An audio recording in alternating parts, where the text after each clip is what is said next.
The father being at this press conference. These are my words. Don't quote anybody. Is a disrespect to the dignity of his son. Next Generation Action Network from the beginning has respected the loss of life. No matter our opinion of it, we have kept our opinion close. We have not attacked. We have not shared the information that was shared with us about Austin Metcalf because we respect the dignity of life. Boy, oh boy, oh boy, oh boy, oh boy. So we got to continue our coverage of the Karmelo Anthony, Austin Metcalf story, a story that most of you should be familiar with, involving the teenager who stabbed another teenager in the chest over a seat at a track meet, okay? And this story has blown up because of the racial dynamics. The fact is that the stabber is black, okay? The victim is white, and it has essentially become a race conversation ever since this story went viral, okay? And we got to talk about some updates to the story because we finally have somewhat of a meaningful update to the story because a lot of people have been waiting on the footage, okay? We've been waiting on video to see what happened, right? Did Karmelo Anthony actually act in self-defense, or was this just a cold-blooded murder? Now, me personally, I believe that this likely was not self-defense. I believe that Karmelo's self-defense case is weak, okay? However, you have some individuals, the race hustlers, that believe that this was self-defense, right? In fact, they actually believe that Karmelo was jumped by Austin Metcalf and his brother, and that justifies Karmelo's self-defense claim, even though there is no evidence to support that claim. However, that hasn't stopped, again, individuals like the Tariq Nasheeds, the Willie D's, the Amazing Bottoms of the world from making what appears to be false claims in order to justify an indefensible position. And none of these people, in my opinion, are good faith actors. I think that they know that it is likely that Karmelo Anthony did not act in self-defense. However, they're just happy that he killed a white person, right? They're happy that that happened.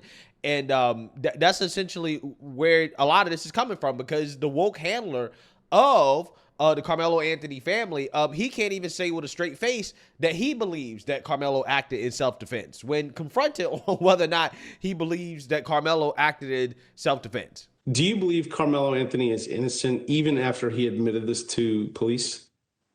I believe Karmelo has the right to be able to create the same legal defense that anybody is afforded under these state of Texas laws and Constitution. I believe if Karmelo wants to display his self-defense claim, he should be entitled in the court of law without interference. That's what I believe. Does Karmelo Anthony's family believe he is innocent? I believe Karmelo Anthony's family wants the process for him to correction. I believe that the Anthony family wants to respect this process and get him prepared for his self-defense claim. I believe the Anthony family feels that, yes, Karmelo Anthony is innocent of this, and they are going to support Karmelo Anthony in this entire process in getting prepared. Would you agree that the Metcalf family is the victim here? Any loss of life is a tragedy. Any child that loses his life is a tragedy, no matter the circumstance. That's my answer. On April 17th, the family of Karmelo Anthony spoke for the first time. But before the press conference began, Austin Metcalf's dad, Jeff, says he was escorted out by police. Mr. Metcalf has said that he came there to pray with the family, but you had him removed. Why? We wanted to give our children. I don't know anything about Mr. Metcalf coming to pray about the family. He never expressed that to any of the staff. You said the father being at this press conference is a disrespect to the dignity of his son. That was disrespectful. Just shows you all the character. He was not invited. You say it was a disrespect to the dignity of his son. Do you want to clarify that? You know, at that time, I'm not above reapproach or whatever. You know, it was high emotions at that time, and this whole notion that only one individual came up to him about it, that's a lie. You know, I don't want to attack this man. We asked him, we tried to, literally, this press conference was delayed an entire hour. We asked him to leave several times. Yeah, so again, I just want you guys to understand how damning that is, right? One of Karmelo's strongest defenders can't say with a straight face that he personally believes that Karmelo is innocent, right? That should tell you everything you need to know. I mean, I'm not sure what he loses by coming out and saying that, yes, I believe that he's innocent.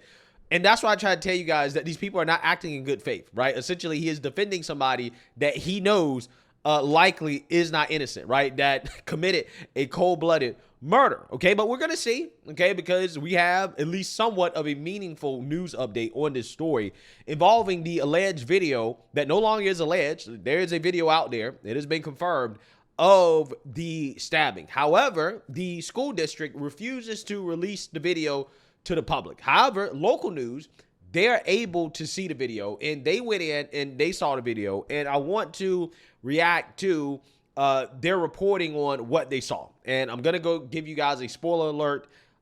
It's disappointing, right, in regards to the information that we're getting here. But I'm going to report on it anyways because, again, people are waiting for the video. However, the video might not show us what we all want to see. So without further ado, let's just go ahead and roll this. Frisco ISD is releasing surveillance video of the stabbing at the track meet that led to the death of a student back in April, but only under very strict conditions. So through open records, they will allow whoever requests it to view that video, but no recording whatsoever is allowed.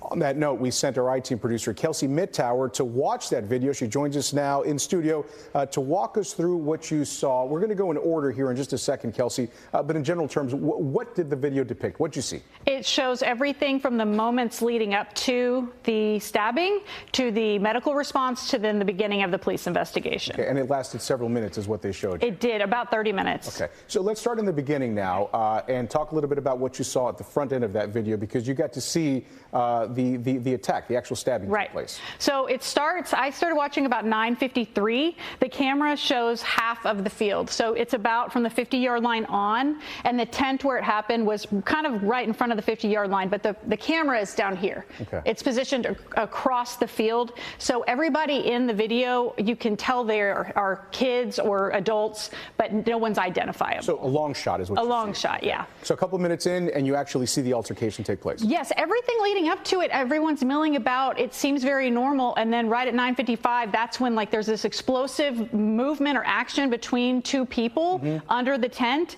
and that's when the employees in the room told me that's when the stabbing happened at 9:55. Right, and yeah, so again, this is not very descriptive in regards to what happened. Okay, she says there was an explosive movement between two people. Now, that is something that we should note because, again, the race hustlers claim that Karmelo was jumped, right?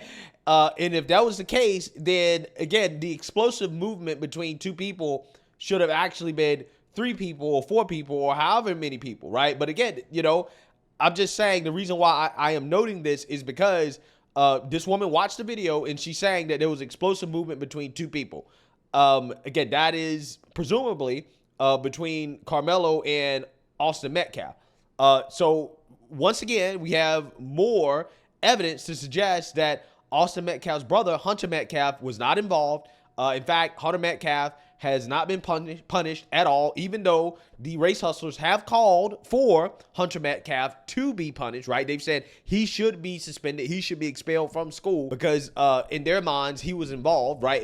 It's his fault that his brother got stabbed, right? This is the type of stuff they're putting out there. And he should be arrested and charged, right? This is what they're saying. This is what these people are putting out there, that the brother who unfortunately had the experience of watching his brother, his twin brother, die in his arms, okay, should be charged and arrested for what Karmelo Anthony did to his brother.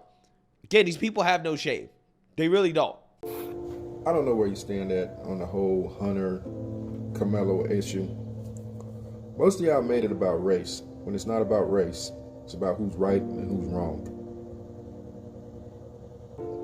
I'm not gonna keep going over the story 100 times like everyone else, because once all the facts come out, you're gonna see that Austin was in the wrong. Did he deserve to get unalived over it? Maybe not, but he was in the wrong. But I know the law does state that if you're in the commission of a crime and someone loses their life, the surviving person who was in the commission of the crime with that person is charged with the death.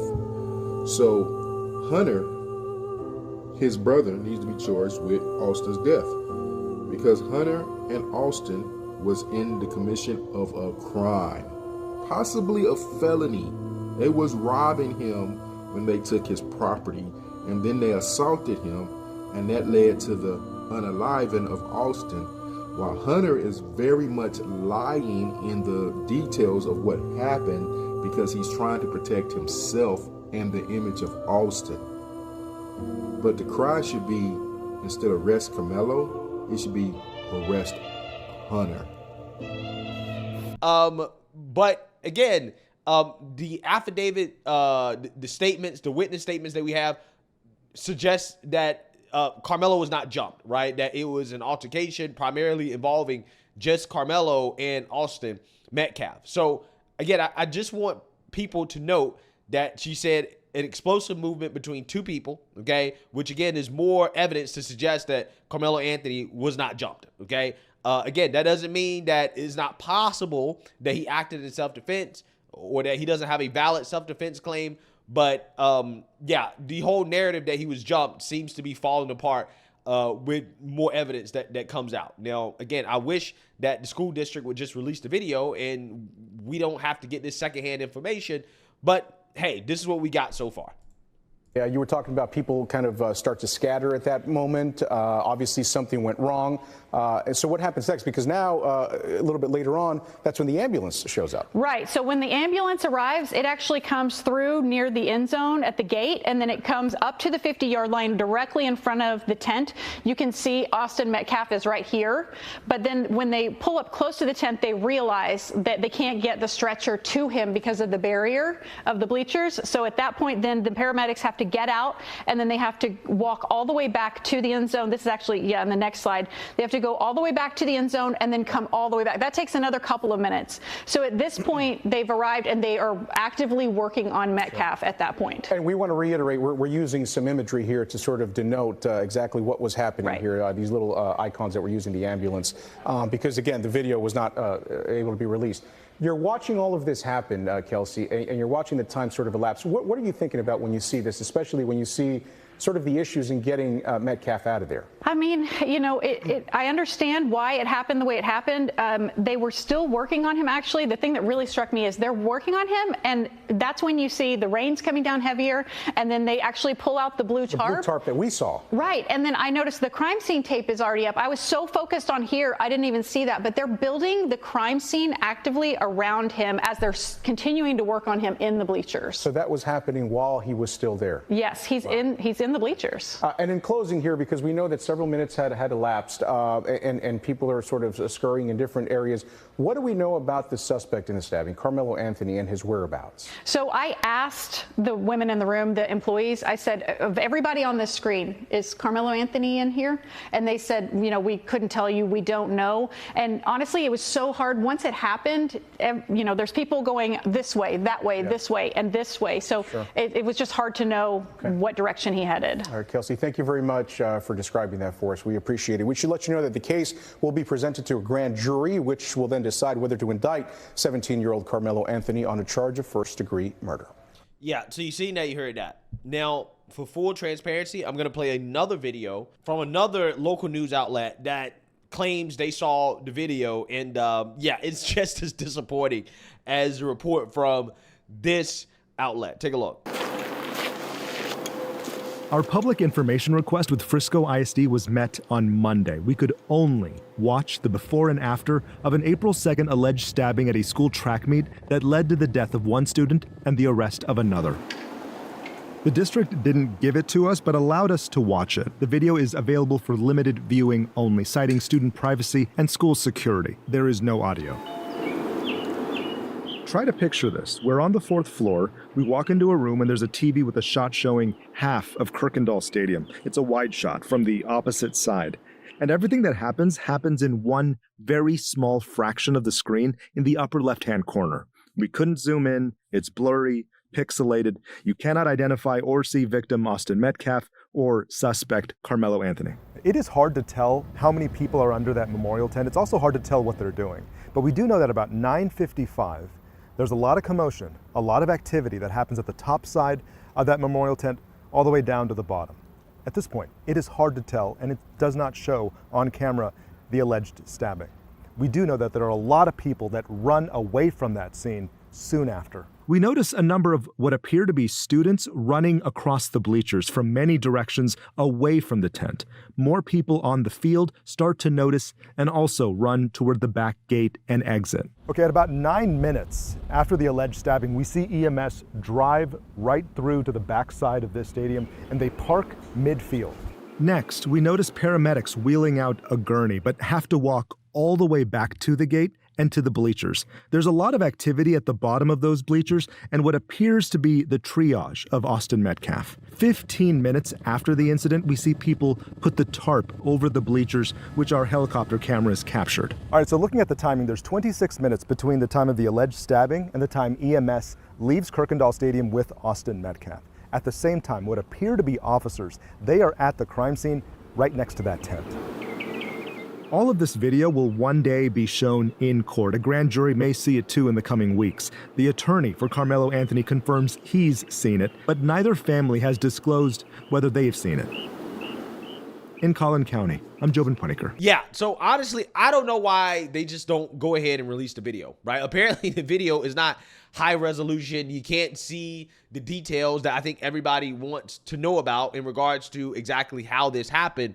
So I really don't get it, okay, to be honest with you, but there's a video. It's just that the video doesn't really show us what we all want to see, right? Again, which is what happened, what led up to the stabbing. However, there is enough of the video to kind of make out what happened before and what happened afterwards, but not necessarily what happened at the time. So, you know, I personally think that they should release the video, okay? Who knows? They may have more video footage that they may be withholding. I'm not entirely sure. Regardless, I think that the video should be released to the public and that this school district, for whatever reason, is withholding it. They're claiming that it's about school security and privacy, and I'm like, nah, that's kind of BS, right? That's BS to me. I think that the video should be released, okay? Let the public see it, especially if, you know, it's, you know, not really all that clear in regard to what happened. I mean, go ahead and release it, right? Let's see it, and let's see, you know, what we can make out of it, right? This whole, we're gonna let some news outlet see it, but, you know, we're not gonna release it to the public thing is, you know, that's lame to me, right? So, hey, again, there is video. It's just that the video may not show us exactly what we all want to see, okay? However, with the video not being conclusive, right? If it's not conclusive, I'm not sure if that hurts or helps Karmelo. I think at this point, the video could have shown that Karmelo did act in self-defense in the sense that, I don't know, maybe he was jumped or whatever. But since, again, the video seems to not be all that clear, it may not help him out at all. And it may be one of those things where we're going to be relying on the witness statements and the testimony that is given in court. And right now, again, according to the current witness statements that we have, it's not looking good for Karmelo. So we'll see. But let me know what you guys think. Make sure you like, comment, and subscribe. Most importantly, share a Black conservative perspective. Peace.